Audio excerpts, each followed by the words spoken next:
All right. Hello, everyone. Welcome to this new webinar today. Hi, Liam. Nice having you here on stage. Really looking forward to this one because there's a lot of valuable information, and the people who joined us, I'm sure they will not be disappointed. It will be a short but really powerful session today, and we're going to talk about mystery shopping and secret shopping. And before starting, let's start to introduce ourselves. So first of all, my name is Frie.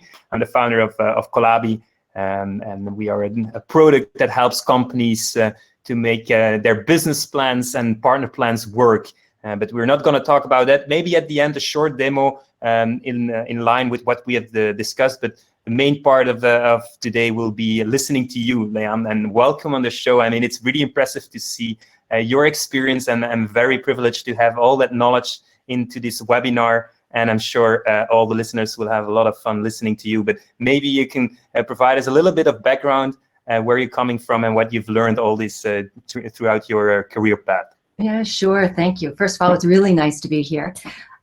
Always have good conversations whenever we get together, so I'm looking forward to this.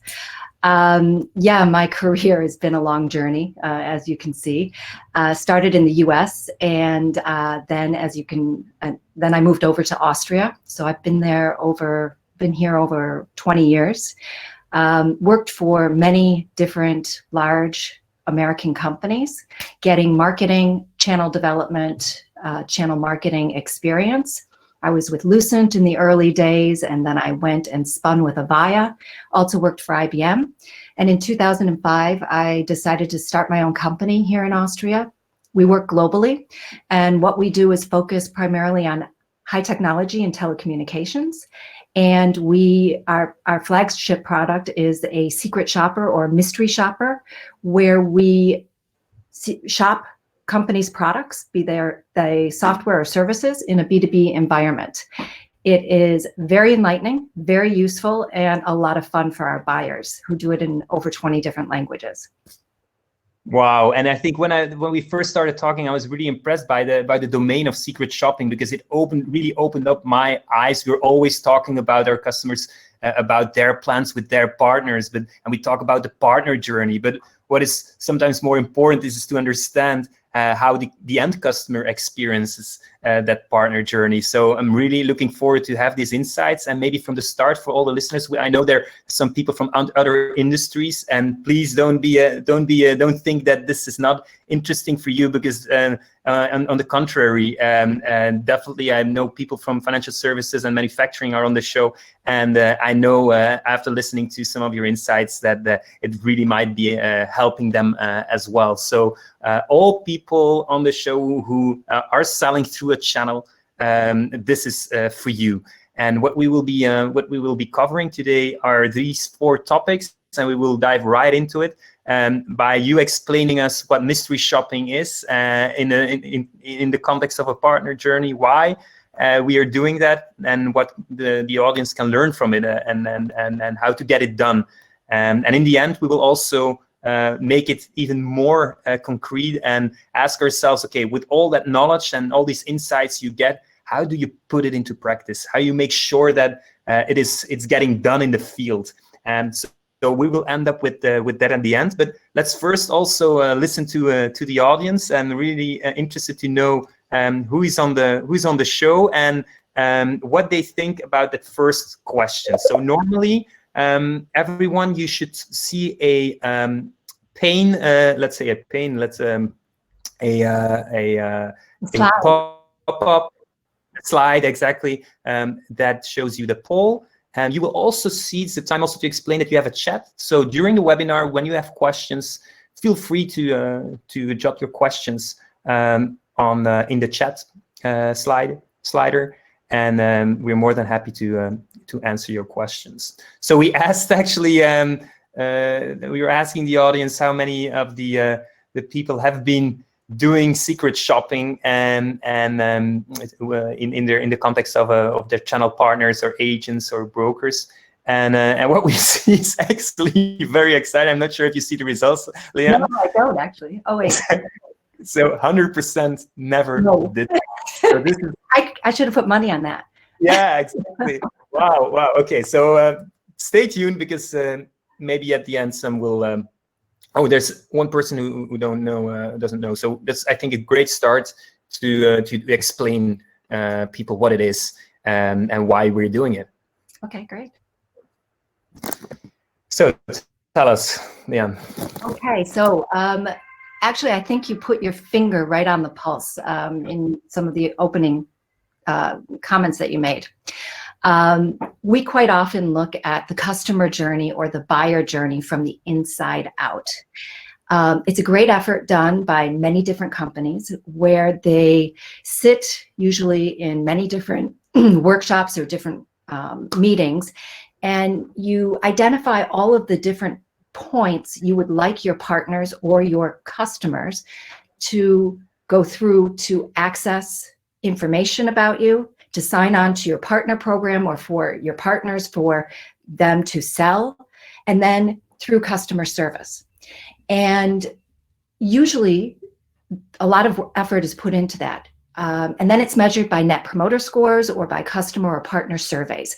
And that's super healthy business. However, the piece that has been missing, and the piece that we find more competitive and more successful companies are doing, is saying, this is wonderful, it's a desired state, but let's check it in the moment of purchase. Mm-hmm. At the moment where somebody says, we want to partner with you, or we want to buy from you, what do they decide to do? Do they purchase, or do they run away screaming? Mm-hmm, mm-hmm. If they run away screaming, chances are, from our experience in doing this with over 600 different companies, they leave and many companies aren't even aware that they did or why they did. So we mm-hmm. find out those answers so that they can be fixed. Now, mm-hmm. when we first started to think about doing this, one of our bigger clients, Microsoft, came to us and said, we are hearing an awful lot in the industry from Gartner Group, McKinsey, Forrester, that customer service is one of the new key brand builders, but also revenue drivers. Can we take mm-hmm. that from an analyst report and a strategy and see if we can put commercial value to it? Got it. So in our first effort, we did over 40 different companies as a pilot project in Europe, where we went around and secret shopped them and delivered the results. And when we looked at them year over year, we found that those that were shopped and had done the improvements saw up to 30% increase year over year in revenue. Wow, that's huge. Yeah, and in fiscal year 18, we did many more, and we were credited with driving an incremental 14 million in revenue, and it's grown since then. And we do this for a lot of more companies than just Microsoft. We also do for hardware companies, Dell and Motorola Solutions and Xerox and many others, plus their channels.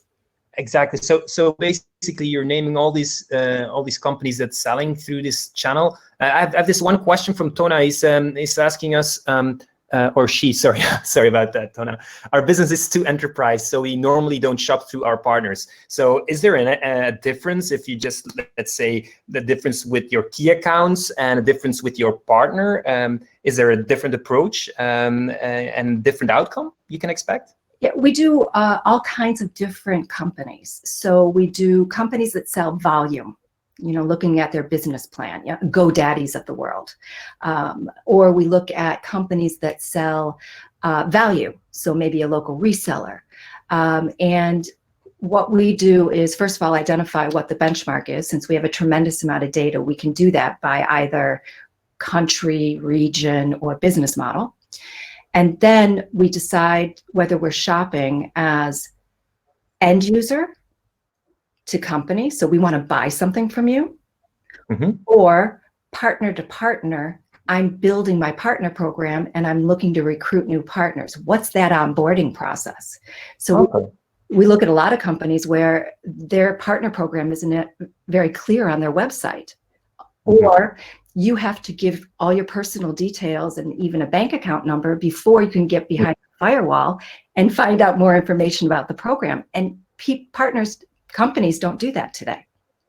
That's so interesting. So, okay, so we know why we should do it because, there's a lot of things to gain. What would be a good moment to do this? Is this something that companies should do every year, every couple of years? What would be the right moment to do that? We find that a lot of the companies we work with do this at least once a year for good health, just like going to the dentist and getting your teeth cleaned. We also find that they do it for that reason, to make sure that any sales activity or marketing activity plus relevant funding that's applied to it is optimized.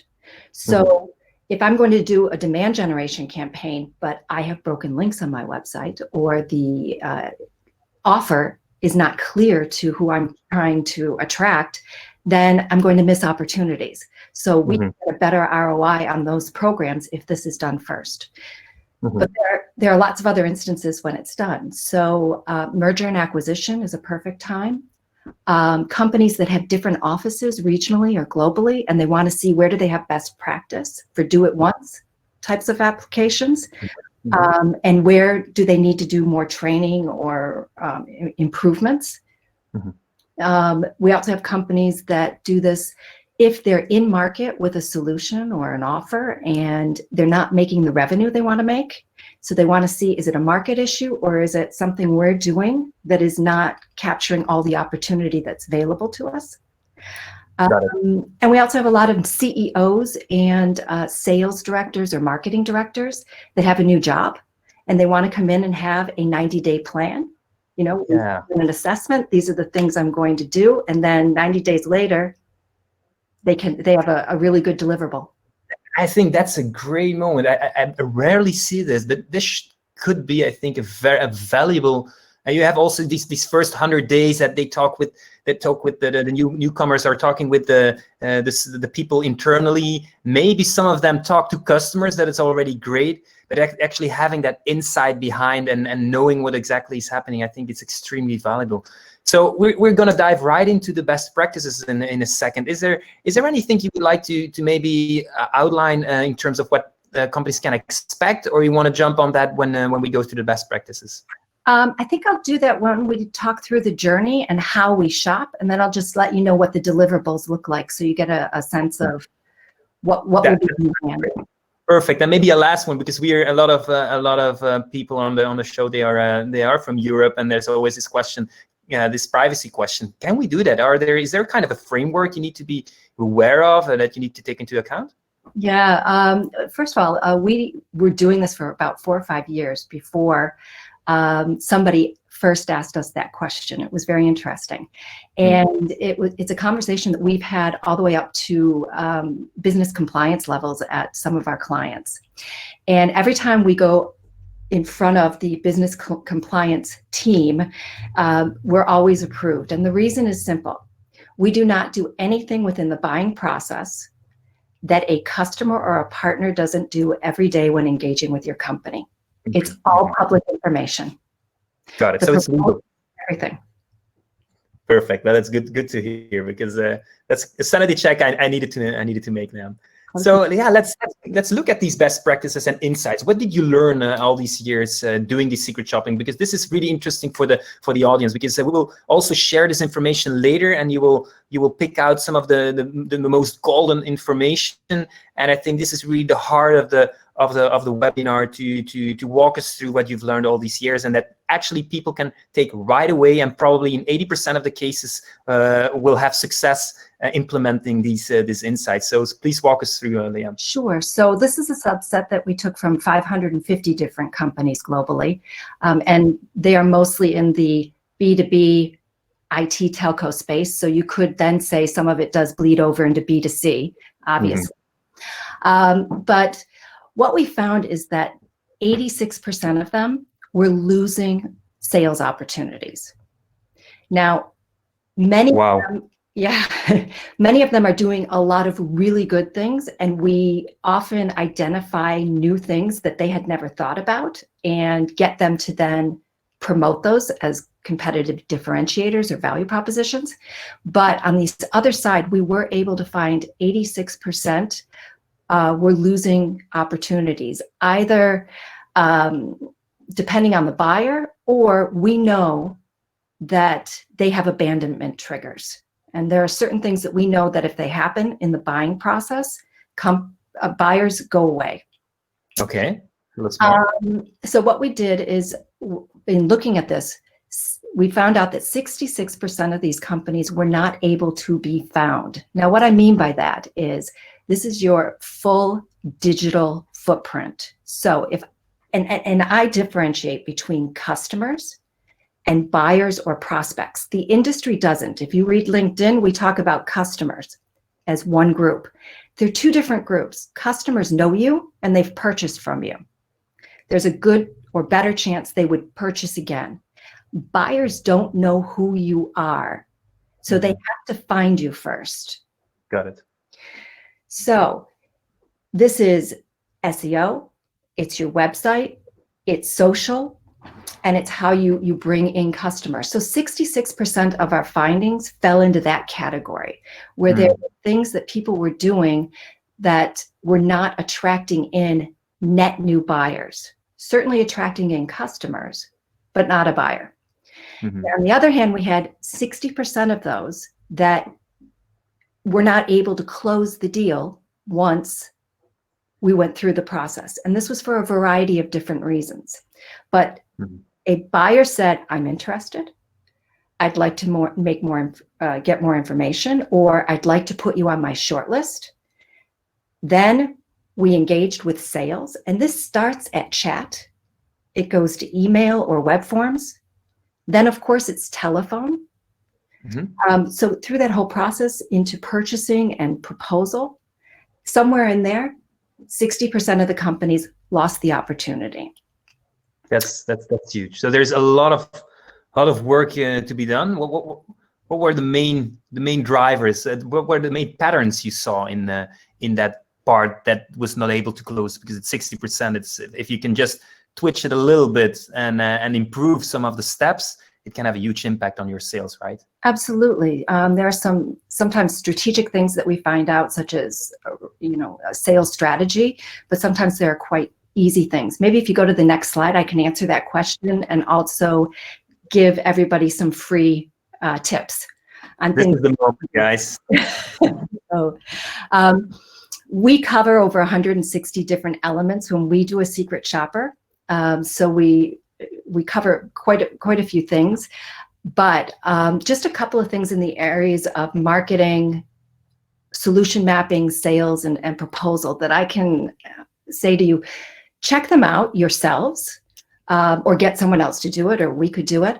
And if you find any of these are happening, you may want to be secret shopped, or you might want to shop some of your channel partners. It's a wonderful present to give them, to do this for them. And then maybe they then take the best practice and start to do it themselves in the future. So let's start just with marketing. This is the 66% can't be found. Two things. I won't hit every point here, but you can get the presentation afterward. SEO is not just about paid and Google. It's also about optimizing keywords in your social and on your website. Are we still connected? Are we still there? There's a slight glitch. I hope people are still there. Okay. I think so, sir. Tell us in chat. I'm going to share the screen again. That's okay. I know. So check your keywords, use them consistently, get your employees to use them consistently in their postings on social. Then I'm a big believer in social. What I'm not a believer in is social media. Ooh, horrible thing to say. We've looked at 550 different companies just in this sample set, and many are doing a lot. There's a lot of effort, but quite often that effort is focused on only creating awareness, and creating awareness in really heavily busy markets. And they're trying to do it by sounding like everyone else. So there's a lot of push of information. What they're not doing is social selling and getting the organization to do that. And what we do with our program, what we encourage our clients to do, is move to social selling. meaning you're looking at engagement, not awareness.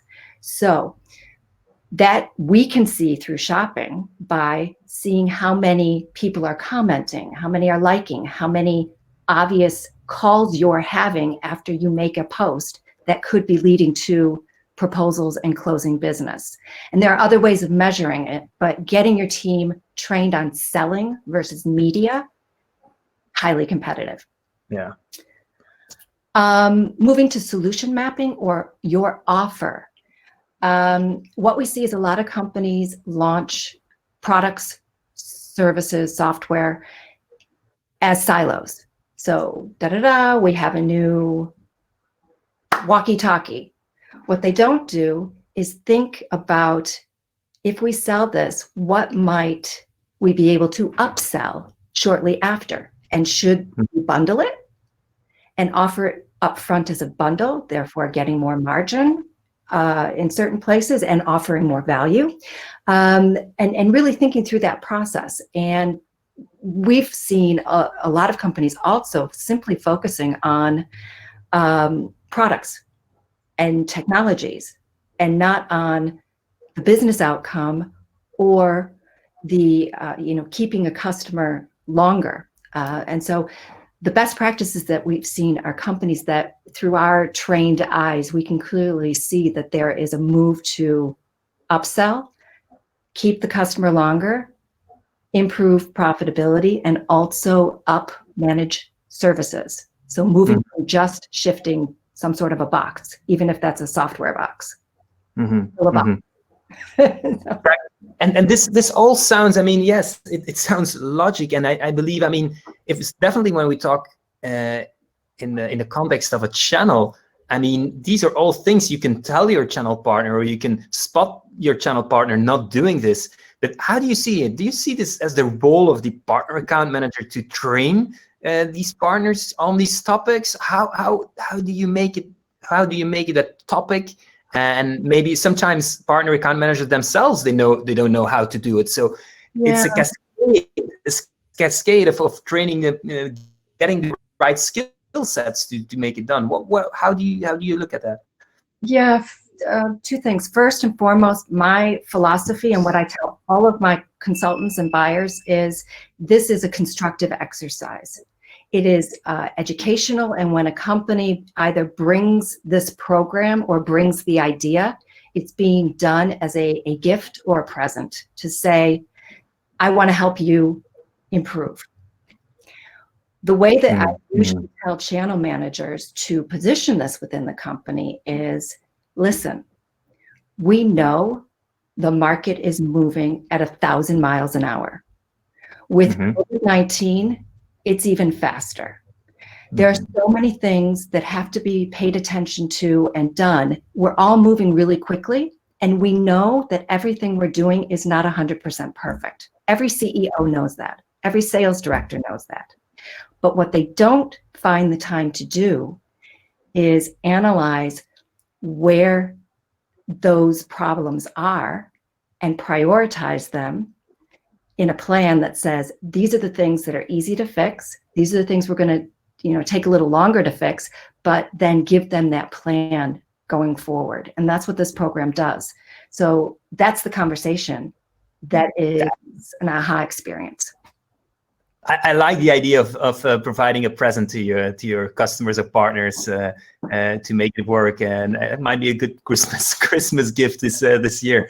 But I think I interrupted you before we were discussing the proposal, because yesterday when we were discussing, there was this number that really made me dazzle, if that's an English word, but it sounds like a word. Yeah, the area of proposal is really interesting. A lot of companies that assess websites, and there are a lot of companies out there that do that, they leave the whole shopping experience, the whole buying experience or sales experience very short shifted, because they don't get into sales engagement and proposal. And what we find is, if we go through a buying process and speak with a sales rep, and there is an understanding, you guys do this every day, there's an understanding we're going to get a proposal. 2/3 of the time, globally, regardless of what we're shopping for, 2/3 of the time, we do not receive that proposal. That's amazing. Ever. Yeah. And it's not always a people issue. So we found technology problems, process problems, and these are things that can be fixed. We also go in and evaluate best practice proposals because we've seen so many of them. And don't forget, if you do send the proposal, to also schedule a call to follow up on the proposal. The whole thing about this proposal area is, if we shop your websites, find you, speak with your sales reps, speak with your chat, etc., and you don't send the proposal, not only do you lose the business, or do your partners lose the business because we can't buy, but it's a margin hit because you spent time and money trying to sell to a prospect. Yeah, it's a margin. Yeah. So when we find that, those are the first things that are fixed. I think already this single thought, I think is, if all the people, I think everyone in the beginning of the webinar, and now we doubled the amount of spectators, but in the beginning we had 100% coverage on the question, have you ever done a secret shopping? Well, this might be, to me, one of the single most important thoughts of the webinar is like, what is the percentage you think that your partners, agents or brokers, whatever business you are in, would score on in terms of following up a proposal? I think that is, if they would be able to figure it out, and if you tell me that across globally all the companies you have been following up, you have that number. My suggestion, I believe that it would be the same number, kind of more or less the same number other industries will find as well. I don't see any reason why it wouldn't be in financial services less than that. So I think a big heads up. So guys, think about it and how you can what you can do to get that proposal followed up from your partners. Don't just ask your sales reps, because they'll always say, of course we send out proposals. That's an inside out view. And of course, and it's not about trying to get somebody in trouble. It's about trying to plug a hole where you might be losing business. Exactly. From the outside. Exactly. And let's see, we just launched a new poll. And so we asked the question to the audience, do you know where your channel partners excel and are challenged in selling to prospects? I have to move to poll. So this would be the question to, yeah, we start to see it moving. We have some people that know exactly where their partners are excelling, so that's already good. But it get into a 50-50.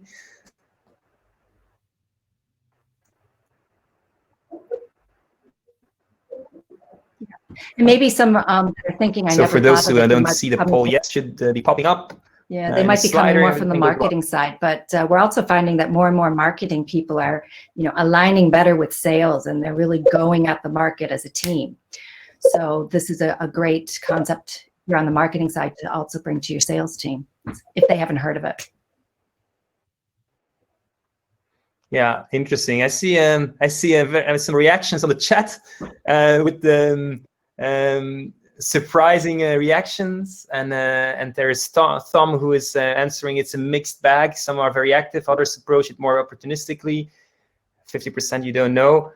So I think it's a great topic. So we see we get a 43% yes, 43% no, I never thought about it, 40%. So what do you think? Somebody said, who the hell is in marketing only? Excellent point. You obviously aren't, but I can tell you in the high-tech business, there are many, many companies that do not have a marketing person sitting on their leadership team. They are the people who do the events, and guess what? There are no more events. So, yeah, might not be true in every industry, but it's definitely true in some big industries that are doing well today. Interesting. Oh, we cannot see you anymore. Guy. Yeah, so I'm happy they can still see you, Leahanne. That's the most important thing. So sometimes the image can drop. I'm a marketing girl, Anila. Welcome. Happy to have you. So we're entering to the last part of the webinar. So with all this information, with all these insights we get, how do we get it done? Yeah. How does it work to get all these insights? And then I will finish up the webinar with like 2-3 minutes sharing some experience how companies put it into a partner plan and ensure that it's actually followed up. So Leahanne, walk us through the different steps and how they can get these results. Okay, sure. So what do we do? First, we agree with you or your partners on the persona that we want to shop as. We always shop as a real company, so we don't make up the companies, because we know that your sales reps or your partner sales reps are also very clever. So if they Google us back and we just mocked up a website, they would know, and then they wouldn't talk to us. So we agree on that, and we agree on the solution, and we agree on the deal size of the solution we're shopping. So what's the potential loss or gain? So for the reporting purposes, we outline a linear process to the journey, the buying journey. We know it's not linear, but what we do is we first go through the discovery phase. Oh, I want to buy something. What routes can I go through to find someone that sells it? Then we move to the learning phase, or awareness, some people might call it, which is this company relevant for me? Do they have what I'm looking for? Or can they fix my problem? Sometimes we get the try phase. I want the experience of what it's like to purchase this product or service. Purchasing. And then we move quite often, whether this is a partner play, into the partner program, or a end user play into purchasing. Purchasing, activation, welcome, provisioning or receiving. So we had some computers that were supposed to be shipped with Office 365, and we got the computers, no Office 365, but a link on the existing computer. So how does this work in the buying environment? How do I get this over to the new computer? So they were able to fix that quite quickly, for example. And then usage or getting started. How logical is that? How intuitive? And then, and this is true for all companies in all environments, and sometimes we only look at this area, but customer service or support. Lots of training dollars being spent, or euros, on having the best customer support, customer service teams. So, we often check and see whether or not the recent training they have is actually showing up in the buying environment or in the customer support environment when we go through this. So tangibly, what this means, discover, we look at SEO and we look at social, and we look at links to the website. One of the things I mentioned on the other page that I didn't touch on is trust. We just added this element to our assessments. You will not buy today from a company you do not get a good feeling from and trust. This comes up in lots of different ways along the buying journey. Sometimes it's just, I think you're sloppy because there are lots of typos on your website or broken links. Therefore, I couldn't trust you. Or it is, I go to your website and you haven't done the security, and I get a message that says, proceed at your own risk, so to speak. So we catch these things. We then go to the website and we look, of course, at what I call speeds and feeds. So does everything work? Is it appealing? Do I want to stay on the page? Or does it look like a catalog? What is the value proposition for the offer? What is the value proposition, if it exists, for the company? Is it as strong and competitive as it can be? I can't see the slide anymore, so I'm doing this from memory. We then move into the construct of the offer. Is it clear? Do I understand all the pieces? Is there anything that is not transparent? And then I go into whether or not I see any upsell opportunities.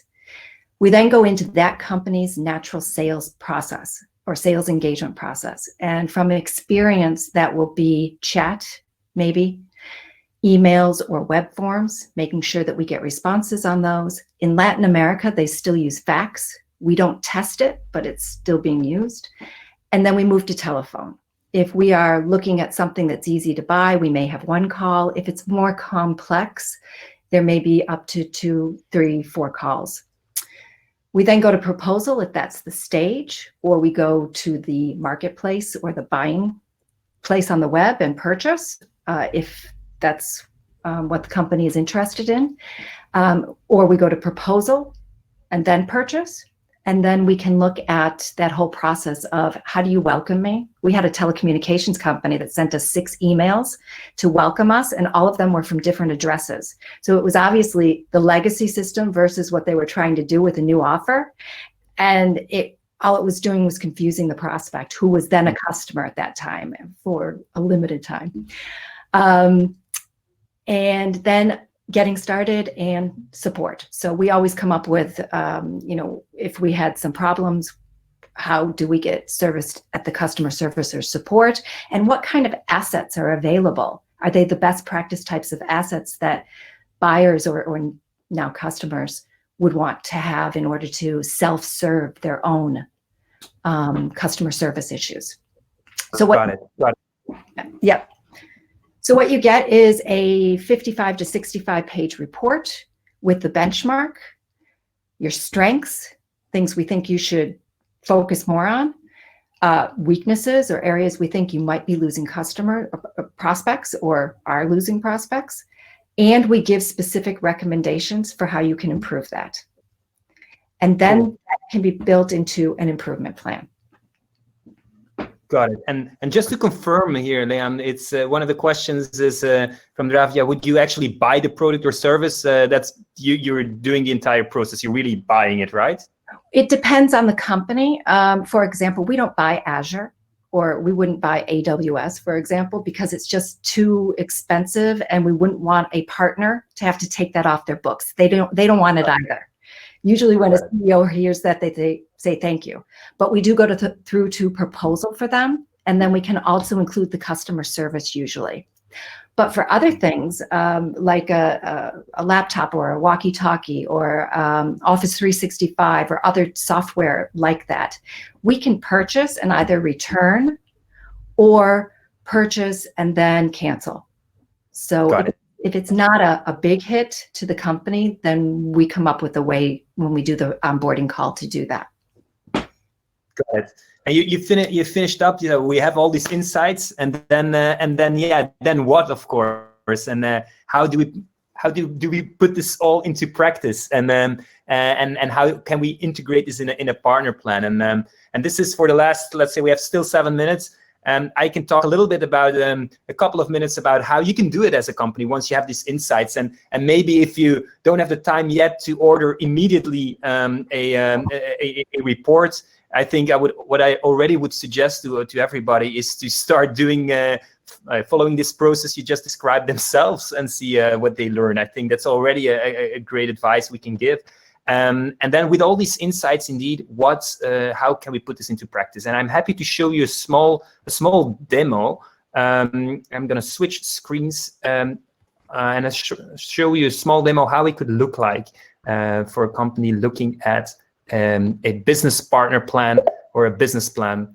And in the meantime, you can also look at some questions, Leahanne, that would be great, and we're prepared to finish up the webinar. So basically, what you can see here on the screen is an environment of Qollabi. So just to provide you a little bit of background, Qollabi helps you to digitize your partner plans and structure it in such a way. And also what we can allow you to do in the context with what Leahanne just discussed would be next to your partner plans as such, have this special care plan, or think about all the initiatives and objectives you would take out of that report and want to enter this in your partner plan. So what you see here might be one of the initiatives that come out of the report, where you have certain objectives to increase a certain